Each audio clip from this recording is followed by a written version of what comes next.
নমস্কার, আমার চ্যানেলে সকলকে স্বাগত। আজ নবমীর দিন সকাল সকাল উঠে স্নান সেরে পুজো করলাম। মেজদি এখন রান্নায় ব্যস্ত, তো আমি পুজো করে নিলাম। সেই কারণে এইটা মেজদির ঠাকুর ঘর, খুব সুন্দর করে সাজিয়েছে ঠাকুর ঘর। ও খুব কালীর ভক্ত, তো ওর এই ঠাকুর ঘরে কালী ঠাকুরের বিভিন্ন মূর্তি কালী ঠাকুরের ওর ঠাকুর ঘরে আছে। এটা তারা মায়ের মূর্তি,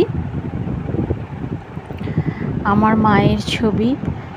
তো এই পুজোর সময় যখন ছোট ছিলাম তখন ব্যাগ গুছিয়ে মায়ের সাথে দেশের বাড়িতে যেতাম।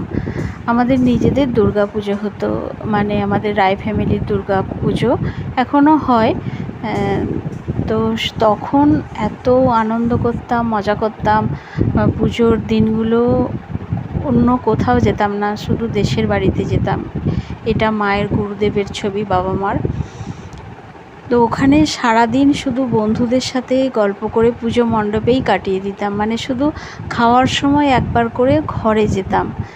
তো ছোটোবেলার সেই দিনগুলো কত তাড়াতাড়ি শেষ হয়ে গেল, এখন তাই মনে হয় আর হয়তো সেই দিনগুলো কোনো দিনই ফিরে আসবে না। অনেকটা বয়স দেখতে দেখতে পার করে ফেললাম।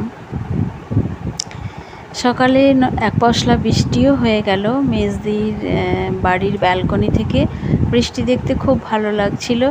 ওর বাড়ির সামনেটা তো ফাঁকা, তো বৃষ্টি দেখতে খুব ভালো লাগে। আশেপাশে বেশ সবুজ গাছগাছালিও আছে। মেজদি ওর ব্যালকনিতে প্রচুর গাছ ছিল, কত সুন্দর সুন্দর ফুলের গাছ ছিল। তুলসী গাছটা ভীষণ বড় হয়েছে।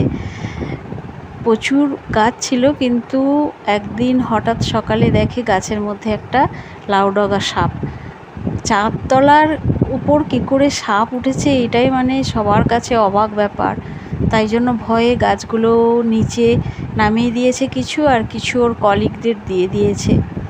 তো মেজদি ওর ফটোগুলো এখানে ল্যামিনেশন করে রেখেছে, সাজিয়েছে খুব সুন্দর করে ঘরটা।